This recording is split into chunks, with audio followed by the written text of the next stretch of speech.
الحمد لله الذي وحده والصلاة والسلام على من لا نبي بعده وعلى آله وأصحابه أجمعين أما بعد فقد قال الله تعالى في كلامه المجيد وفي فرقانه الحميد أعوذ بالله من الشيطان الرجيم بسم الله الرحمن الرحيم ووصينا الإنسان بوالديه حملته أمه وهنا على وهن وفصاله في عامين أن اشكر لي ولوالديك إلي المصير.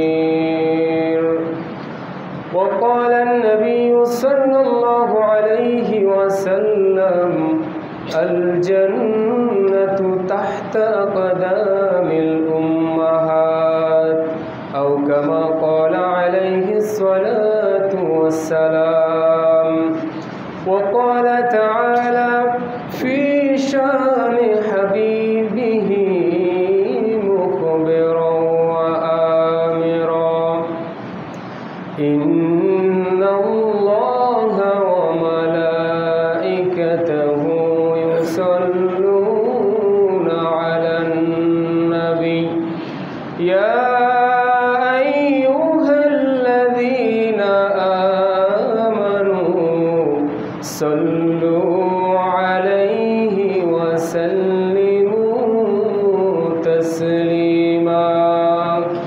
اللهم صل على محمد وعلى آل محمد كما صليت على إبراهيم وعلى آل إبراهيم إنك حميد مجيد.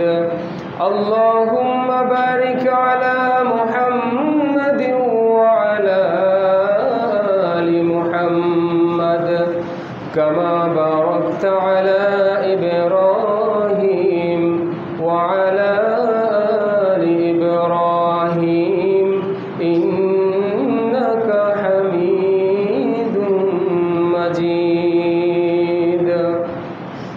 পবিত্র কোরআন এবং সুন্নাহর মধ্যে আল্লাহ রাব্বুল আলামিন অসংখ্য নির্দেশনা দিয়েছেন। পিতামাতার অধিকারের ব্যাপারে অসংখ্য নসিহাত রয়েছে, উপদেশ রয়েছে।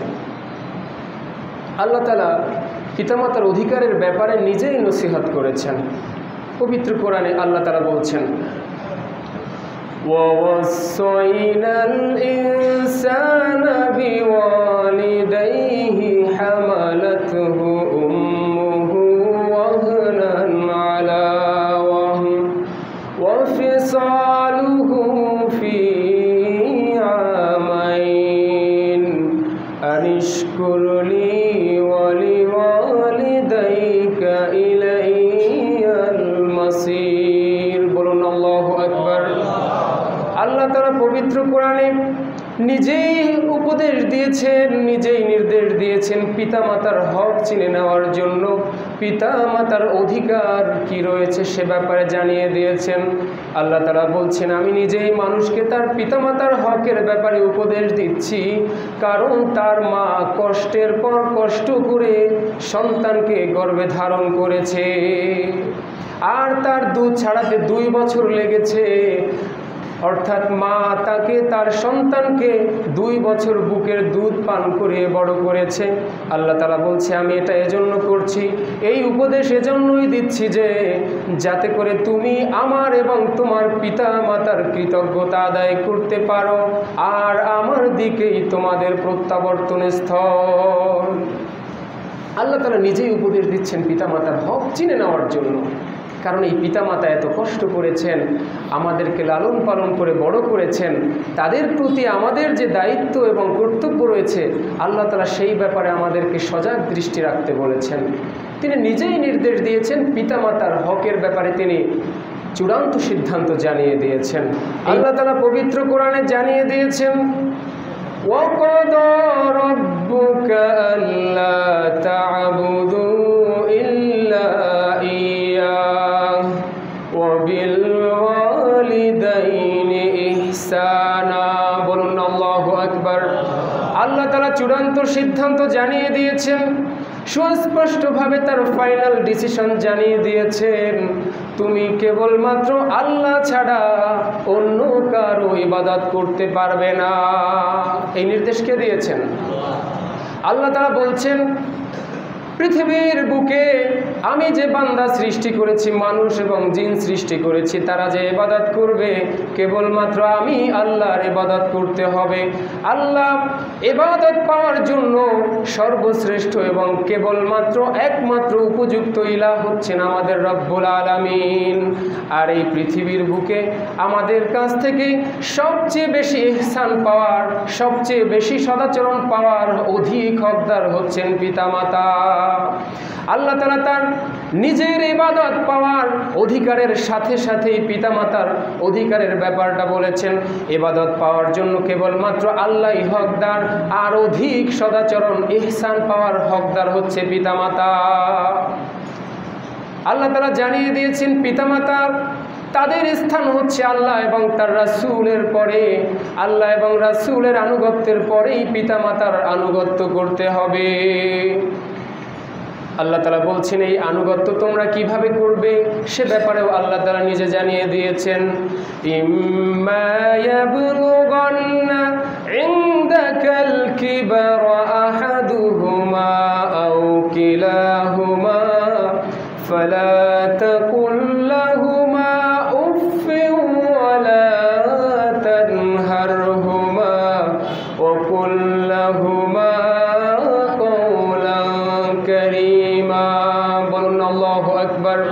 আল্লাহ তাআলা কোরআনে জানিয়ে দিয়েছেন পিতামাতার সাথে কেমন আচরণ করবে, পিতামাতার হক কিভাবে আদায় করবে। আল্লাহ বলেছেন, হে মানুষ, তোমার পিতামাতার মধ্য থেকে একজন অথবা উভয়কে যদি তুমি তোমার জীবনে বার্ধক্যে উপনীত অবস্থায় পাও, তাহলে তাদের সাথে তুমি তাদের খেদমত করবে, তাদের প্রতি তুমি কৃতজ্ঞ থাকবে। বৃদ্ধ অবস্থায় তাদের প্রতি তুমি অকৃতজ্ঞ হয়ে তাদের প্রতি বিরক্ত হয়ে শব্দটা পর্যন্ত উচ্চারণ করতে পারবে না। পিতামাতা বার্ধক্যে উপনীত হলে তাদের মেজাজ ভালো থাকে না, তারা বিভিন্ন রোগ বালায় আক্রান্ত হয়ে যায়, যে সময় যেটা প্রয়োজন তারা হয়তো সঠিকভাবে পায় না, এজন্য তাদের মেজাজ খারাপ থাকতে পারে। তাই বলে পিতামাতার সাথে ধমক দিয়ে কথা বলা যাবে না, পিতামাতার সাথে রূঢ় ভাষায় কথা বলা যাবে না। কিভাবে কথা বলতে হবে আল্লাহও সেটা জানিয়ে দিয়েছেন, وَقُلْ لَهُمَا قَوْلًا كَرِيمًا। পিতামাতার সাথে ভদ্রতার সাথে সম্মানের সাথে তোমরা কথা বলবে। এই নির্দেশ কে দিয়েছেন? আল্লাহ তাআলা এই নির্দেশ দিয়েছেন। এখন তো আমাদের সমাজে পিতামাতা বার্ধক্যে উপনীত হলে, বৃদ্ধ হয়ে গেলে সন্তানদের কাছে বোঝা হয়ে যায়। এই দৃশ্য আমাদের সমাজে আছে না? পিতামাতা বোঝা হয়ে যায়। বুড়ি মা, কথা ভালো লাগে না, চিল্লাপাল্লা করে, ঝগড়াঝাটি করে। সন্তান বলে, এই বুড়িটা মরে না কেন? এই কথা সন্তানরা বলে না? এমন কিছু সন্তান আছে কি না যারা বলে, এই বুড়া বুড়ি মরে না কেন? বৃদ্ধ হয়ে গেছে, এই সন্তান তোমার প্রতি কত ইহসান করেছে, তাদের প্রতি আজকে তুমি যে মনোভাব পোষণ করছো, যে কথা তুমি বলছো, এই ধরনের কথা আল্লাহ তাআলা বরদাস্ত করবেন না। এজন্য আল্লাহ তাআলা শক্তভাবে কঠিনভাবে নির্দেশ দিয়েছেন, পিতামাতার সাথে আচরণ করতে হবে উত্তমভাবে, ভদ্রতার সাথে সম্মানের সাথে কথা বলতে হবে। তুমি এতটুকু শব্দ পর্যন্ত শব্দটা পর্যন্ত উচ্চারণ করতে পারবে না। আল্লাহ তাআলা জানিয়ে দিয়েছেন এই পিতামাতার প্রতি তুমি সদাচরণ করবে, পিতামাতার প্রতি সবচেয়ে বেশি ইহসান করবে। তবে ইসলামী শরিয়া জানিয়ে দিয়েছেন পিতামাতার কতটুকু মানতে হবে, কতটুকু মানা যাবে না। আল্লাহ তাআলা পবিত্র কোরআনে ঘোষণা করেছেন, ওয়াসাইনাল ইনসানা বিওয়ালিদাইহি হুসনা ওয়া ইন জাহাদাকা লিতুশরিকা বি মা লাইসা লাকা বিহি ইলম ফালা তুতি'হুমা। আল্লাহ তাআলা কোরআনে বলেছেন তোমরা পিতামাতার সাথে উত্তম আচরণ করবে, এই নির্দেশ আমি নিজেই দিয়েছি। তবে হ্যাঁ, যদি তোমার পিতামাতা তোমাকে আমার সাথে অন্য কাউকে অংশীদার করার জন্য চাপ প্রয়োগ করে, আল্লাহর সাথে শিরক করার জন্য, এমন কাউকে শিরক করার জন্য, এমন কাউকে শরীক করার জন্য তোমাকে জোর জবরদস্তি করে, যেই ব্যাপারে তোমার কোনো জ্ঞান নাই, তাহলে নিশ্চয়ই তুমি তাদের কথা মান্য করবে না। এই জায়গায় পিতার আনুগত্য করা যাবে না। যেই মাতা পিতার আনুগত্যের ব্যাপারে আল্লাহ এত নির্দেশ দিয়েছেন, এত নসিহত করেছেন, আল্লাহ তাআলা আবার সূরা আনকাবুতের ৮ নম্বর আয়াতে জানিয়ে দিয়েছেন যদি তোমার পিতামাতা আমার সাথে কাউকে শরীক করার জন্য বলে, তাহলে নিশ্চয়ই তোমরা তাদের কথা মানবে না। সূরা আনকাবুতের এই ৮ নম্বর আয়াতটি নাজিল হয়েছিল হযরতে সাদ রাদিয়াল্লাহু তাআলা আনহুর ঘটনায়। তিনি ১৭ কিংবা ১৮ বছর বয়সে ইসলাম কবুল করেছেন। হযরতে সাদ রাদিয়াল্লাহু তাআলা আনহু ইসলাম কবুল করার কারণে তার মা তার উপর রেগে গেছে, তার মা সন্তানের উপর অসন্তুষ্ট হয়ে গেছে। সন্তানকে ডেকে বলছে, হে আমার সন্তান, তুমি যদি ইসলাম ত্যাগ না করো, তুমি যদি মুহাম্মদকে ত্যাগ না করো, তাহলে আমি আর কোনো খানা পানি স্পর্শ করব না। অনির্দিষ্টকালের জন্য তিনি অনশন করেছে। হযরতে সাদ রাদিয়াল্লাহু তাআলা আনহুর মা বলছেন, আল্লাহি লা আত'আমু তা'আমান ওয়া লা আশরাবু শারাবান হাত্তা আমুত আও বি তাতরুকি মুহাম্মাদিন সাল্লাল্লাহু আলাইহি ওয়াসাল্লাম। হযরতে সাদের মা বলছেন, আমি কোনো খাবার খাবো না, কোনো পানিও পান করব না যতক্ষণ পর্যন্ত না আমার মৃত্যু হয়, আর তুমি ইসলাম থেকে, মুহাম্মদ থেকে তুমি দূরে সরে না যাও। হযরতে সাদ রাদিয়াল্লাহু তাআলা আনহু বড় চিন্তায় পড়ে গেলেন। মনের কষ্ট নিয়ে আল্লাহর রাসূলের খেদমতে হাজির হয়ে বলল, ইয়া রাসূলুল্লাহ, ইয়া হাবিবাল্লাহ, আমি বিপদে পড়ে আপনার কাছে এসেছি। রাসূল বললেন, কি বিপদ? হযরতে সাদ রাদিয়াল্লাহু তাআলা আনহু বললেন, ইয়া রাসূলুল্লাহ, আমি ইসলাম কবুল করেছি, আমি আপনার কাছে আসি, এজন্য আমার মা আমার উপর অসন্তুষ্ট, তিনি কোনো খাবারও খাবে না, তিনি কোনো পানিও খাবে না। আল্লাহ তাআলা এই ঘটনা দেখে হযরতে মুহাম্মদুর রাসূলুল্লাহ সাল্লাল্লাহু আলাইহি ওয়াসাল্লামের উপর ওহী নাজিল করেছেন।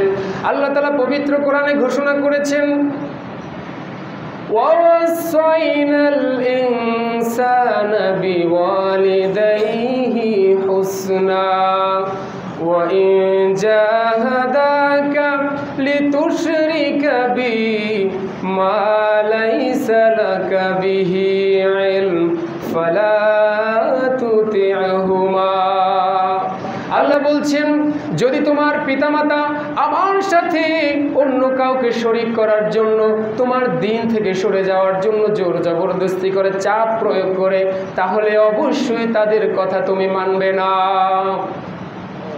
আল্লাহ তাআলা সিদ্ধান্ত জানিয়ে দিয়েছেন। হযরত সাদ রাদিয়াল্লাহু তাআলা আনহু বাড়িতে আসলেন। সাদের মা বলল, ইয়া বুনাইয়া, হে আমার বৎস, তুমি যদি ইসলাম থেকে সরে না যাও, আমি কোনো খাবার ধরবো না, কোনো পানিও স্পর্শ করব না, আর এভাবে আমি মৃত্যুর কোলে ঢলে পড়ব। মানুষ তোমাকে তিরস্কার করবে, ইয়া কাতিলা উম্মিহি, ইয়া কাতিলা উম্মিহি, হে মায়ের হত্যাকারী, হে মায়ের হত্যাকারী বলে তোমাকে তিরস্কার করবে। হযরত সাদ রাদিয়াল্লাহু তাআলা আনহু আল্লাহর সিদ্ধান্ত জেনে গেছে। আল্লাহর সিদ্ধান্ত জেনে গিয়ে সে তার মাকে বলছে, ইয়া উম্মি, হে আমার মা, লাউ কানাত লাকি মিআতু নাফসিন, যদি তোমাকে 100 প্রাণ দেওয়া হয়, যদি তোমাকে এরকম 100 জীবন দেওয়া হয়, ফাখরাজাত নাফসান নাফসান মা তারাকতু দীনি, বলুন আল্লাহু আকবার। হযরত সাদ রাদিয়াল্লাহু তাআলা বলছেন, হে আমার মা, যদি তোমাকে 100 প্রাণ দেওয়া হয় আর আমার চোখের সামনে যদি ছটফট করতে করতে 100টা প্রাণ বের হয়ে যায়, তবু আমি আমার দিন থেকে সরে যাব না। হযরত সাদ রাদিয়াল্লাহু তাআলা আনহু কি জ্বলন্ত দৃষ্টান্ত রেখে গিয়েছেন গোটা মুসলিম উম্মার জন্য। দিনকে প্রতিষ্ঠার জন্য তারা ইসলামকে কিভাবে আঁকড়ে ধরেছিল, আল্লাহ এবং রাসূলের রজ্জুকে তারা কিভাবে আঁকড়ে ধরেছিল। তারা তাদের সন্তান, পিতা মাতা, ইসলামকে ধরার জন্য তাদের পরিবারকে বিসর্জন দিয়েছে। বুকের তাজা রক্ত ঢেলে দিয়ে তারা ইসলামকে উজ্জীবিত করার জন্য, ইসলামকে টিকিয়ে রাখার জন্য তাদের জীবন পর্যন্ত বিলিয়ে দিয়েছে। বলুন না সুবহানাল্লাহ। যেই মা বাবার ব্যাপারে আল্লাহ তারা বলছেন তাদের আনুগত্য করতে হবে, তাদের সদাচরণ করতে হবে, সেই মা বাবা যদি আপনাকে ইসলাম থেকে সরে যেতে বলে, আল্লাহর সাথে কাউকে শরীক করতে বলে, তাহলে তাদের এই আদেশ তুমি অবশ্যই অমান্য করবে।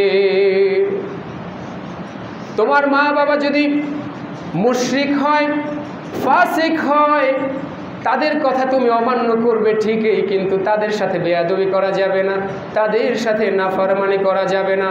হযরত আসমা বিনতে আবু বকর রাদিয়াল্লাহু তাআলা আনহুমা আল্লাহর রাসূলকে প্রশ্ন করল, ইয়া রাসূলুল্লাহ, ইয়া হাবিবাল্লাহ, আমার মুশরিকা মা আমার বাড়িতে এসেছে, আমি তার সাথে কেমন আচরণ করব, আমার ব্যবহার তার সাথে কেমন হওয়া উচিত? আল্লাহর রাসূল জানিয়ে দিয়েছেন, হে আসমা, একজন সন্তান হিসেবে তার মায়ের সাথে যেমন আচরণ করা উচিত, তুমি তেমন উত্তম আচরণ করবে। মা যদি মুশরিকাও হয়, গুনাহগার হয়, ফাসিক হয়, তাদের সাথে ধমক দিয়ে কথা বলা যাবে না, বেয়াদবি করা যাবে না। এই নির্দেশ কে দিয়েছেন? আল্লাহ দিয়েছেন। আপনার মা হয়তো নামাজ পড়ে না, আপনার বাবা নামাজ পড়ে না, রোজা রাখে না, আপনি ইসলামকে ভালোবেসে আমল করছেন, পিতামাতাকে সুন্দর ভাষায় বোঝাবেন, তাদেরকে ধমক দিয়ে আপনি কথা বলবেন না। আপনার পিতামাতা যদি নামাজ না পড়ে, রাতের অন্ধকারে গিয়ে পিতামাতার পা দুটো জড়িয়ে ধরুন আর তাদেরকে এর পরিণতি সম্পর্কে জানিয়ে দেন। যদি কোনো পিতামাতা নাফরমানি করে, আল্লাহর সাথে নামাজ থেকে যদি দূরে থাকে, কাল কিয়ামতের ময়দানে এই সন্তানরা তাদের পিতামাতার ঘাড়ের উপরে পা রেখে তারা জান্নাতে চলে যাবে। আল্লাহ তাআলা জানিয়ে দিয়েছেন পিতামাতার অধিকারের ব্যাপারে, পিতামাতার হকের ব্যাপারে জানিয়ে দিয়েছেন। একদিন আল্লাহর রাসূল কিছু সাহাবীকে নিয়ে মসজিদে বসে আছেন, সাহাবীদের সাথে কথা বলছেন। এমন সময় এক বৃদ্ধা মহিলা আগমন করলো। আল্লাহ রাসূল দাঁড়িয়ে গেলেন, সাহাবীরা অবাক দৃষ্টিতে তাকিয়ে রইলেন। ওই বৃদ্ধা মহিলা রাসূলের কাছে আসলেন, আল্লাহ রাসূল তার গায়ের চাদরটা বিছিয়ে দিলেন। বৃদ্ধা মহিলা যখন কথা শেষ করে চলে গেলেন, সাহাবীরা প্রশ্ন করলো, ইয়া রাসূলুল্লাহ, এই বিষয়টা তো আমরা বুঝতে পারলাম না, বিষয়টা কি সহজ বলে মনে হচ্ছে? সহজ মনে হয়? বিশ্বনবী কোন মহিলার জন্য দাঁড়িয়ে গেলেন, তার গায়ের চাদরটা খুলে যার জন্য বিছিয়ে দিলেন? সাহাবীরা জানতে চাইলেন, ইয়া রাসূলুল্লাহ, এই ভাগ্যবতী মহিলাকে যার জন্য বিশ্বনবীর গায়ের চাদরটা বিছিয়ে দেয়া হয়েছে? আল্লাহ রাসূল জানিয়েছেন, সাহাবীরা রে, আমি যখন আমার মায়ের গর্ভে ছিলাম, আমি আমার পিতাকে হারিয়েছি। দুনিয়াতে এসে আমি আমার মায়ের বেশি আদর সোহাগ পাই নাই, মায়ের বুকের দুধ আমার বেশি দিন নসিবে হয় নাই। আমাকে মায়ের স্নেহ ভালোবাসা আদর দিয়ে যে আগলে রেখেছে, যার বুকের দুধ পান করে আমি বড় হয়েছি, এই বৃদ্ধা মহিলা হচ্ছে আমার দুধ মা হালিমাতুস সাদিয়া। আল্লাহ রাসূল তার মায়ের প্রতি সম্মান দেখিয়েছেন, মায়ের প্রতি ইজ্জত করেছেন, গোটা মুসলিম উম্মাহকে দেখিয়ে দিয়েছেন মায়ের প্রতি কেমন ইহসান করতে হয়। একজন মায়ের প্রতি আপনি কেন এই আদর করবেন, কেন ইহসান করবেন, কেন সুন্দর আচরণ করবেন, আল্লাহ তাআলা জানিয়েছেন وَوَصَّيْنَا الْإِنسَانَ بِوَالِدَيْهِ حَمَلَتْهُ أُمُّهُ وَهْنًا عَلَى وَهْنٍ وَفِصَالُهُ فِي عَامَيْنِ। আল্লাহ বলছেন আমি মানুষকে তার পিতামাতার হক চিনে নেওয়ার জন্য, তাদের প্রতি সদাচরণের জন্য নিজেই উপদেশ দিয়েছি। কারণ তার মা তার সন্তানকে কষ্টের পর কষ্ট সহ্য করে পেটে ধরেছে, আর বুকের দুধ 2 বছর পর্যন্ত বুকের দুধ খাইয়ে তাকে বড় করেছে। এজন্য আল্লাহ রাব্বুল আলামিন বলেছেন এই পিতামাতার প্রতি তুমি কেমন আচরণ করবে, এই পিতামাতার প্রতি তোমার আচরণ কেমন হবে। পিতামাতা যদি বৃদ্ধ অবস্থায় পৌঁছে যায় তোমার কাছে, তাদের প্রতি তুমি কৃতজ্ঞ থাকবে, তাদের প্রতি তোমার অনুগ্রহের ডানা বিছিয়ে দিবে। আল্লাহ তাআলা কোরআনে বলছেন ওয়াখফিদ লাহুমা জানাহায-যুল্লি মিনার রাহমাতি ওয়া কুর রাব্বিরহামহুমা কামা রাব্বায়ানি সাগীরা। আল্লাহ বলছে হে মানুষ, তোমাদেরকে জানিয়ে দিচ্ছি তোমার পিতামাতার প্রতি তুমি তোমার ভালোবাসার মহব্বতের, তোমার অনুগ্রহের, তোমার দয়ার ডানা বিছিয়ে দিবে। পিতামাতার প্রতি অনুগ্রহের ডানা বিছিয়ে দিবে। আর আল্লাহর কাছে দোয়া করবে রব্বির হামহুমা কামা রব্বায়ানি সগীরা। হে আমার রব, আমি যখন অসহায় ছিলাম, ছোটবেলায় আমার মুখে কোনো ভাষা ছিল না, আমার ক্ষুধা লাগলে আমি বলতে পারতাম না, আমার কষ্ট লাগলেও আমি বলতে পারতাম না, পায়খানা প্রস্রাব করে আমি শুয়ে থাকতাম, কষ্ট হচ্ছে, আমি কান্না না করলে কেউ আমার কাছে আসতো না। সেই সময় আমার পিতা মাতা স্নেহের কোলে তুলে নিয়েছিল। হে আমার রব, আজকে তুমি আমার পিতা মাতাকে তোমার দয়ার কোলে, রহমতের কোলে তুলে নাও। এই দোয়া কে শিখিয়ে দিয়েছেন? পিতা মাতার জন্য এই দোয়া করতে হবে। ভাইয়ারা আমার, যতবার সালাত আদায় করব, নামাজ পড়ব, পিতা মাতার জন্য এই দোয়া আমরা করব। পারবো তো ইনশাআল্লাহ? আল্লাহ তাআলা বলছেন হে মানুষ, তুমি এক সময় তোমার কোনো অস্তিত্ব ছিল না, সেখান থেকে আমি তোমাকে অস্তিত্ব দিয়েছি। আল্লাহ তাআলা সেই কথা জানিয়েছেন সূরা দাহরের মধ্যে। আল্লাহ বলছেন হাল আতা আলাল ইনসানি হিনুম মিনাদ দাহরি লাম ইয়াকুন শাইআম মাযকুরা। আল্লাহ বলছেন মানুষ এমন একটা সময় পার করেছে, এমন একটা সময় অতিবাহিত করেছে যখন তার উল্লেখযোগ্য কিছুই ছিল না। এরপরে আল্লাহ বলছেন ইন্না খলাকনাল ইনসানা মিন নুতফাতিন আমশাজিন নাবতালিহি ফাজআলনাহু সামিআন বাসীরা। বলুন আল্লাহু আকবার। আল্লাহ বলেছেন তোমার কোনো অস্তিত্বই ছিল না, আমি তোমাকে অস্তিত্ব দিয়েছি, তোমাকে সৃষ্টি করেছি, পিতা মাতার থেকে নির্গত বীর্য থেকে, নাপাক পানি থেকে তোমাকে সৃষ্টি করেছি। এরপরে তোমাকে আমি শ্রবণ শক্তি দিয়েছি, দৃষ্টি শক্তি দিয়ে একজন পূর্ণাঙ্গ মানুষ বানিয়েছি। আল্লাহ রাব্বুল আলামিন পিতামাতার প্রতি যে অনুগ্রহ করতে বলেছেন, যে দয়া করতে বলেছেন, এটা আমরা কেন করব? এক লোক আল্লাহ রাসূলের কাছে এসে বলল, ইয়া রাসূল আল্লাহ, আমার মা বড়ই বদমেজাজি একজন নারী। আল্লাহ রাসূল ওই যুবকের কথা শুনে বলল, হে যুবক, তোমার মা যখন কষ্টের পর কষ্ট সহ্য করে 10টি মাস তোমাকে পেটে ধরেছে, একটা জীবন্ত মানুষের পেটের মধ্যে আর একটা জীবন্ত মানুষ, তুমি তোমার মায়ের পেটের মধ্যে থেকে কখনো কনুই দিয়ে আঘাত করেছো, কখনো পা দিয়ে লাথি দিয়েছো, তুমি তো স্থির ছিলে না। তোমার মা অনেক যন্ত্রণা সহ্য করেছে, কষ্ট সহ্য করেছে। এরপরে তোমাকে প্রসব বেদনা যখন উঠেছে, ভাইয়েরা আমার, এই প্রসব বেদনার ডেলিভারির যন্ত্রণা যে কত কঠিন পৃথিবীর কোনো মানুষ, কোনো পুরুষ এটা কল্পনা করতে পারবে না। এর যন্ত্রণা কেবলমাত্র আল্লাহই সবচেয়ে ভালো জানেন। এত কষ্ট সহ্য করে তোমার মা পৃথিবীর আলো দেখিয়েছে, তখন কিন্তু তোমার মায়ের মেজাজ খারাপ ছিল না। আজকে অভিযোগ করছো তোমার মা বদমেজাজি। ওই যুবক বলল, ইয়া রাসূলুল্লাহ, আমি ভুল বলছি না, আমার মা সত্যিই বদমেজাজি। আল্লাহ রাসূল বললেন, হে যুবক, তুমি যখন ছোট ছিলে তুমি কিছুই করতে পারতে না, প্রসাব পায়খানা করে তুমি নিজে পরিষ্কার হতে পারতে না, একটু খাবার মুখে তুলে তুমি খেতে পারতে না। তোমার মা তোমাকে না ঘুমিয়ে জেগে জেগে তোমাকে দেখাশোনা করেছে, তোমাকে পরিষ্কার করেছে। ঘরের সবাইকে খাবার খাইয়ে যখন মা অল্প করে ভাত এবং তরকারি নিয়ে খেতে বসেছে, সন্তানকে এক হাতে ধরে আর এক হাত দিয়ে খাচ্ছে, সন্তান তার কোলেই পায়খানা করে দিয়েছে, মা তার উপর কোনো রাগ করে নাই, খাবারের প্লেটটা সরিয়ে রেখে সন্তানকে পরিষ্কার করে সন্তানের মুখে কয়েকটা চুমু দিয়ে আবার খেতে বসেছে। সন্তান যখন অসুস্থ হয়ে গিয়েছে, মা ঘুমাচ্ছে না, তার চোখের পাতা আর এক হচ্ছে না, অসুস্থ সন্তানের পাশে বসে আল্লাহর কাছে দোয়া করছে, মাবুদ গো, আমার হায়াত নিয়ে হলেও আমার সন্তানকে তুমি হায়াত বাড়ায়া দাও।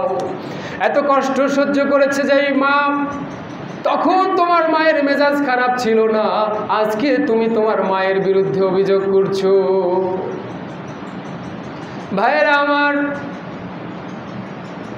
একজন মা এত কষ্ট সহ্য করেছে সন্তানদের জন্য। হযরতে আবু হুরায়রা রাদিয়াল্লাহু তাআলা আনহু, তার মায়ের ঘটনা, মায়ের প্রতি সন্তানদের কেমন আচরণ হবে। হযরতে আবু হুরায়রা রাদিয়াল্লাহু তাআলা যখন ইসলাম কবুল করেছেন, আল্লাহর রাসূলের খেদমতে হাজির হয়েছেন, যখন বাসায় ফিরেছে তার মা জিজ্ঞেস করছে, আবু হুরায়রা কোথায় ছিলে, দেরি করে কেন বাসায় ফিরেছো? হযরতে আবু হুরায়রা রাদিয়াল্লাহু তাআলা আনহু বলল, আমি আল্লাহর রাসূলের খেদমতে ছিলাম। আবু হুরায়রার মা অসন্তুষ্ট হয়ে গেল, রাগান্বিত হয়ে গেল, তাকে বকাঝকা করলো, তাকেও মারও দিয়েছে। হযরতে আবু হুরায়রা মনের কষ্ট নিয়ে রাসূলের কাছে এসলেন। রাসূলের কাছে এসে বললেন, ইয়া রাসূলুল্লাহ, আমার মা আমাকে মেরেছে, আমার মা আমাকে বকা দিয়েছে। আল্লাহ রাসূল বলছেন, এ ব্যাপারে আমার কিছু করার নেই, তবে কেন মেরেছে? আবু হুরায়রা বলছে, হে ইয়া রাসূলুল্লাহ, আমি যে ইসলাম গ্রহণ করেছি, আপনার খেদমতে এসেছি, এটা মা পছন্দ করে নাই, এজন্য আমাকে আমার মা মেরেছে। বলছে, তা তোমার মা যদি তোমাকে মেরে থাকে, তোমার মা যদি তোমাকে বকা দিয়ে থাকে, এজন্য আমার কিছু করার নাই। আল্লাহ রাসূলের সাহাবী আবু হুরায়রা বললেন, ইয়া রাসূলুল্লাহ, আমি মায়ের বিরুদ্ধে কোনো অভিযোগ করার জন্য আপনার কাছে আসি নাই, তবে কেন এসেছো? বলছেন, আমি আমার মায়ের জন্য আপনার কাছে হেদায়েতের দোয়া চাচ্ছি, আপনি আমার মায়ের জন্য দোয়া করে দেন। আল্লাহ রাসূল আল্লাহর কাছে দোয়া করলেন, ইয়া আল্লাহ, তুমি আবু হুরায়রার মাকে ইসলামের অনুসারী বানায় দাও, ইসলামের ছায়াতলে তাকে তুমি নিয়ে আসো। আবু হুরায়রা এই দোয়া শুনে একটা দৌড় দিলেন। সাহাবীরা জিজ্ঞেস করছে, আবু হুরায়রা কেন দৌড়াচ্ছ, কেন দৌড়াচ্ছ? আবু হুরায়রা দাঁড়াচ্ছে না। আবু হুরায়রা বলছে, আমি দৌড়াচ্ছি, আমি দৌড়ে বাড়ি পর্যন্ত যেতে চাচ্ছি, কারণ আমার আল্লাহর রাসূল আমার মায়ের জন্য দোয়া করেছে, আমি বাড়ি পর্যন্ত দৌড়ে গিয়ে দেখতে চাই আমার আল্লাহর রাসূলের দোয়া আগে পৌঁছায় নাকি আমি বাড়িতে গিয়ে আগে পৌঁছাই। আবু হুরায়রা বাড়িতে গিয়ে দরজা নক করলেন। মা ভেতর থেকে প্রশ্ন করছেন, কে? আবু হুরায়রা বলল, আমি তোমার ছেলে আবু হুরায়রা। মা বলছে, বাবা একটু অপেক্ষা করো, আমি দরজা খুলছি। আবু হুরায়রা মায়ের কণ্ঠ শুনেই বুঝে ফেলছেন, আমি বাড়িতে পৌঁছার আগেই আমার আল্লাহ রসুলের দোয়া সবচেয়ে আগে পৌঁছে গেছে। সুবহানাল্লাহ, আল্লাহ রসুলের দোয়া আগে পৌঁছে গেছে।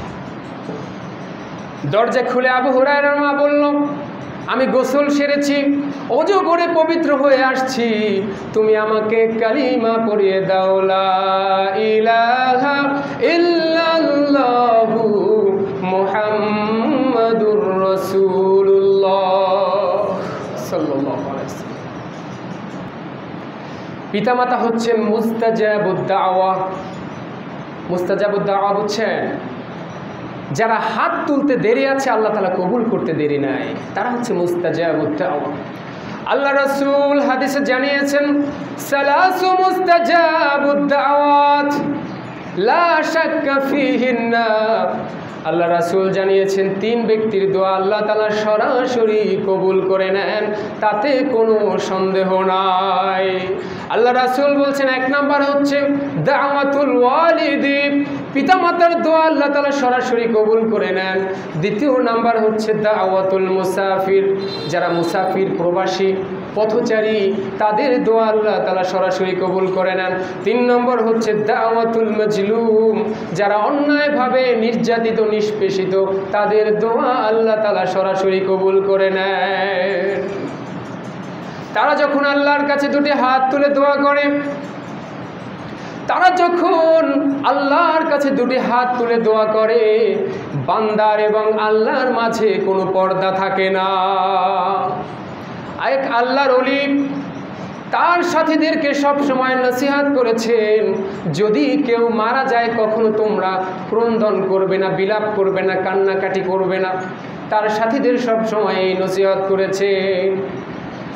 ওই আল্লাহর ওলির মা যখন ইন্তেকাল করেছে, অঝোর ধারায় কাঁদতেছে, তার কান্নার থামছে না। সাথীরা প্রশ্ন করল, আপনি আমাদেরকে সব সময় নসিহত দিয়েছেন কেউ মারা গেলে কখনো কান্নাকাটি করবে না, ক্রন্দন বিলাপ করবে না, আজকে আপনার মা মারা গেছে, আপনি কেন এত কান্নাকাটি করছেন? তিনি বলছেন, সাথীরা, আমি আমার মা মারা গেছে এজন্য কাঁদছি না, আমার মা আল্লাহর ডাকে আল্লাহর সিদ্ধান্তে চলে গেছে, এটার প্রতি আমি বেজার নই। তবে আজ থেকে আমার এমন একটা দরজা বন্ধ হয়ে গেছে, যেই দরজা থেকে হাত তুলে আল্লাহ আমার জন্য সকল দোয়া কবুল করে নিতেন। সুবহানাল্লাহ। আমার মা যখন আমার জন্য কোনো দোয়া করতেন, হাত তুলে দোয়া করতেন, আল্লাহ তাআলা সরাসরি সেই দোয়া কবুল করে নিতেন। আজকে থেকে আমার সেই দরজাটা বন্ধ হয়ে গেছে।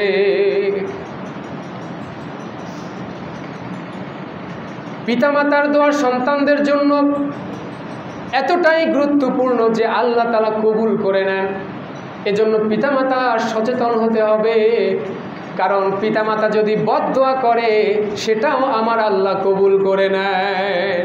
পিতামাতা সন্তানদের প্রতি রাগ আসবে, অভিমান আসবে, ক্ষোভ আসবে, কিন্তু বদদোয়া দিবেন না। আর সন্তানদেরকেও বলছি, পিতামাতার প্রতি এমন আচরণ করবেন, পিতামাতার প্রতি এমন আচরণ করবেন না, এতটা অকৃতজ্ঞ হবেন না যে পিতামাতার মনে কষ্ট চলে আসে। আপনার জন্য পিতামাতার মনে কষ্ট চলে আসাটাই আপনার জন্য বদদোয়া হয়ে যাবে। পিতামাতা আপনার প্রতি যদি বেজার হয়ে যায়, আপনার কপাল পুড়ে যাবে, আপনার কপাল পুড়ে যাবে। আর এই পিতামাতার প্রতি আপনি সদাচরণ করবেন, এটা কি আপনি কেবলমাত্র লোক দেখানো হিসেবে করছেন, নাকি আল্লাহ জানিয়েছেন পিতামাতার প্রতি সদাচরণের জন্য, এজন্য কোনো রকমের দায় সারার মতো কাজ করছেন? মাকে একটা কাপড় দিচ্ছেন, বাবাকে একটা জামা দিচ্ছেন, 2টা-5টা টাকা দিয়েই তাদেরকে সন্তুষ্ট করে দিচ্ছেন, এটা কি দায় সারা গোছের কাজ হচ্ছে? এটা আমার আল্লাহ তাআলা ভালো জানেন। এজন্য আল্লাহ তাআলা কোরআনে বলছেন, রব্বুকুম আ'লামু বিমা ফি নুফুসিকুম ইন তাকুনু সলিহিন। তুমি তোমার পিতামাতার প্রতি কেমন আচরণ করছো, এটা কি কেবলমাত্র দেখানোর জন্য করছো? সে সম্পর্কে তোমার রব ভালোই অবগত আছেন।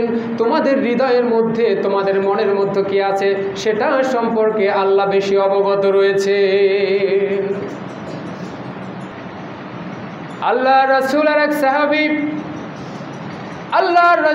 এক সাহাবী আল্লাহর রাসূলের কাছে এসে বলল, ইয়া রাসূলুল্লাহ, আমি পিতামাতার হক আদায় করে ফেলেছি, আমি পিতামাতার হক আদায় করে ফেলেছি।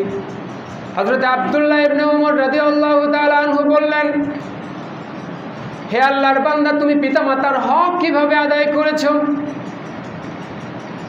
ওই ব্যক্তি বলল, আমি আমার মাকে নিয়ে, আমার বৃদ্ধা মাকে ঘাড়ে তুলে আমি বাইতুল্লাহ তাওয়াফ করেছি, আমি সাফা মারওয়ায় সফর করেছি, আল্লাহর রাসূলের রওজায়ে মদিনায় গিয়েছি, আমার মাকে নিয়ে আমি সফর করেছি, মায়ের জন্য যা কিছু করা দরকার সব কিছু করে ফেলেছি, আমি আমার মায়ের হক আদায় করে ফেলেছি।